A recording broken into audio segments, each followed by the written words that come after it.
Bienvenue na francuski na srpskom. Pred vama je osnovni rečnik koji predstavlja vaš prvi korak ka tečnom govoru na francuskom jeziku.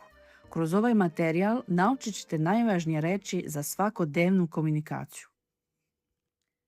Započnemo sa osnovima koje otvaraju sva vrata u francuskoj. Za dobar dan kažemo bonjour. Bonjour. Neformalno zdravo i čao je salut. Salut. Dobro večer se kaže bonsoir. Bonsoir. Reč zahvala je merci. Merci. Kada nekoga molite, iz poštovanja kažete molim vas, odnosno na francuskom s'il vous plaît. S'il vous plaît. A kada se tek upoznate i želite da kažete drago mi je, koristite enchanté. Enchanté. Ako ste žensko, onda na kraju dodate jedan e. Sada prelazimo na brojeve od 1 do 10. 1 je 1. 1. 2 je 2. 2. 3 je 3. 3. A 4, 4. 4. Zatim imamo 5, znači 5, 5, 6, 6, 6, 7, 7, 7, 8, 8, 8, 9, 9, 9 i 10, 10, 10. Sada ajde da naučimo kako se imenuju članovi porodice i ljudi oko nas. Majka je la mère. Mère. Otac je le père. Père. Brat je le frère. Frère. A sestra la sœur. Sœur.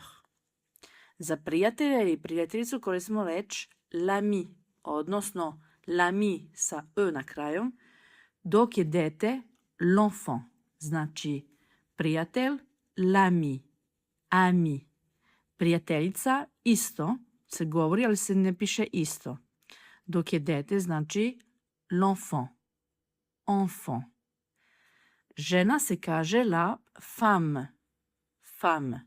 Čovek je l'homme, homme. A devojčica je la fillette, fillette. Za reč ženska ili džerka koristi se la fille, fille. Dečak je le garçon, garçon. A sin je le fils, fils.